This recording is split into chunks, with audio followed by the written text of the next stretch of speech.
In the heart of Africa, amidst the sprawling savannas and thick forests, there lay a small but prosperous village known as Akoro. The village was famous for its wisdom, strength, and unity, which had been passed down through generations. Akoro was ruled by Chief Oba Ajani, a wise and respected leader who was known far and wide for his fair governance and his deep understanding of the traditions and spiritual beliefs of their people. He had a beloved wife, Nana Eniola, and together they had a young son named Kofi. Kofi was a bright and inquisitive boy, loved by all. He spent his days playing in the village with the other children and learning from the elders.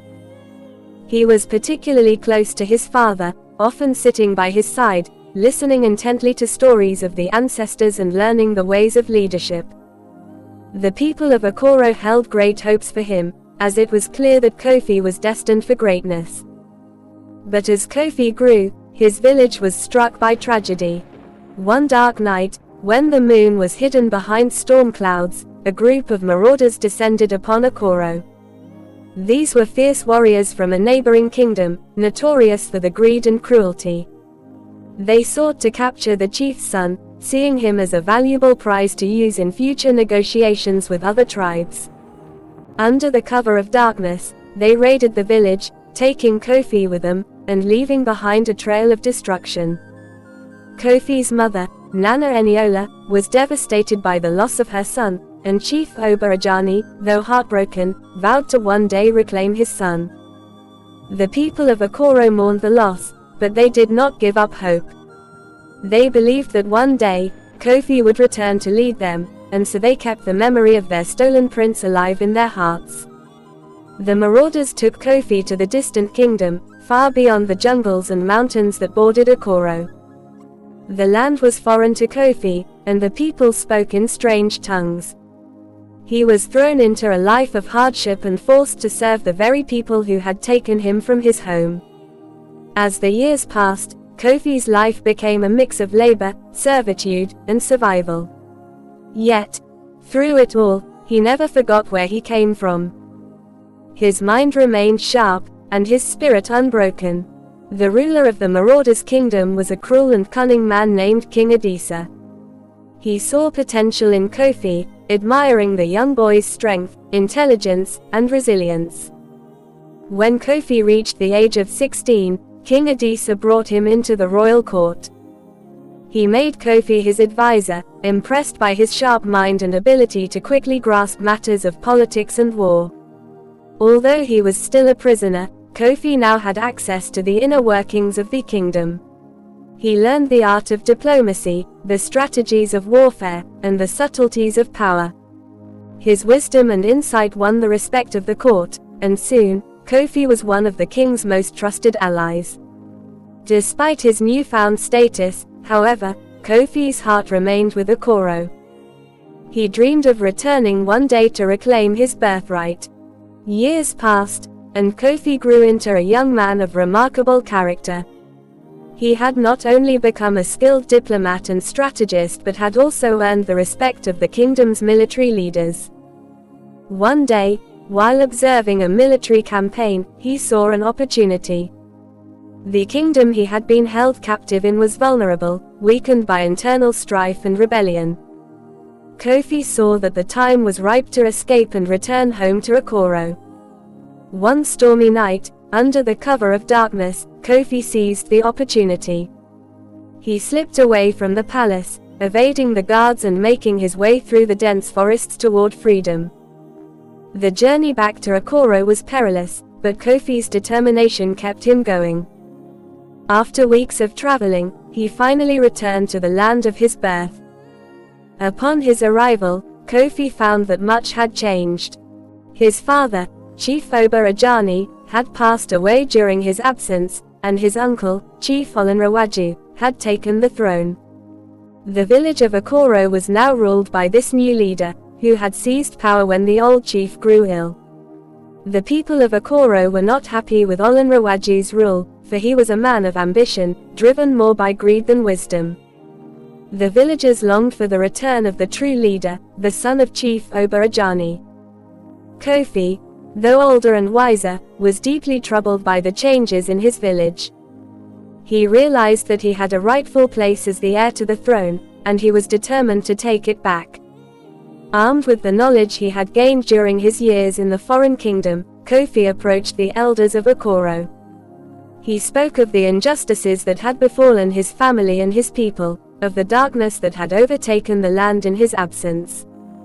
The elders listened intently to Kofi's words and saw the strength in his spirit. They knew he was the true heir, the one who would bring prosperity back to Okoro. The people, too, rallied behind Kofi, remembering the boy they had once known and loved. Soon, a great conflict broke out between Kofi and his uncle, Chief Olunrewaju. The battle for the throne was fierce. Kofi, having learned the ways of war and strategy, led his followers with brilliance.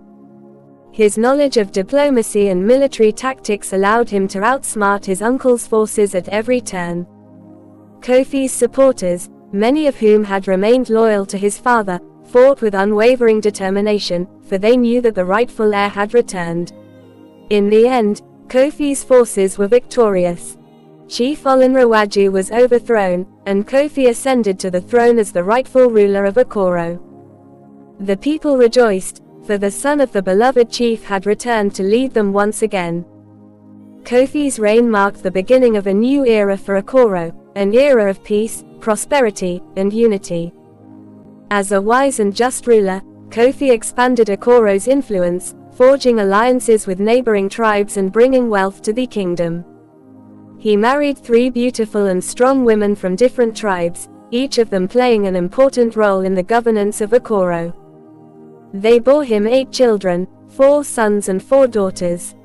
His children grew up in the palace, educated in the ways of leadership, and trained to one day carry on their father's legacy. However, despite Kofi's wisdom and strength, his first son, Akin, was different from the others. Akin was proud, ambitious, and full of rebellious energy. From a young age, Akin challenged his father's authority. He questioned Kofi's decisions, arguing that the old ways of ruling no longer served the kingdom. He believed that Okoro needed a new order, one that would reflect his own bold ideas and vision for the future. As the years passed, Akin's defiance grew stronger. He surrounded himself with like-minded individuals in the royal court, and slowly, he began to amass power. Kofi, seeing his son's growing ambition, grew concerned. He tried to guide Akin, teaching him the importance of patience and wisdom in leadership. But Akin would not listen. He believed his time had come, and he was determined to take the throne for himself. One day, while Kofi was away on a diplomatic mission, he engaged in discussions with the elders of a neighboring village. Akin saw an opportunity to seize power.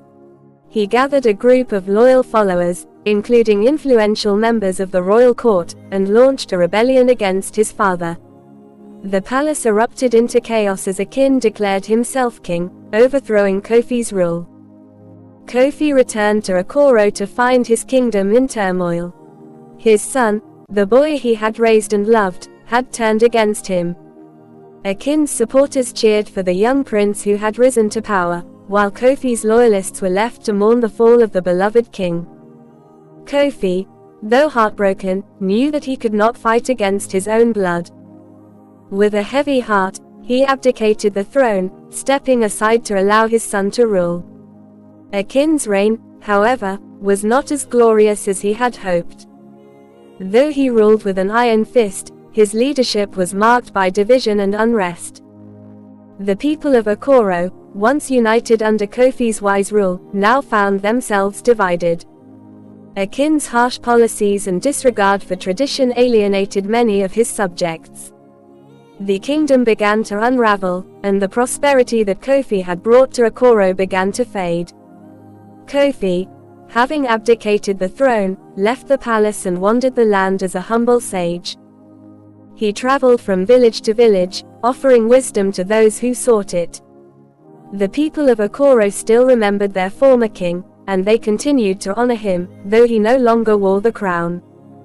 As the years passed, The story of Kofi, the stolen child who became a king, spread far and wide, becoming a tale of wisdom, power, and the consequences of rebellion. Answer: the kingdom of Okoro, once a beacon of peace and prosperity, fell into chaos under the rule of a king who had been shaped by ambition rather than wisdom. But in the hearts of the people, the memory of the great King Kofi lived on, a reminder that true leadership is not about power, but about the service and wisdom one brings to their people. Kofi's legacy, though overshadowed by his son's rebellion, would endure in the stories of the land for generations to come.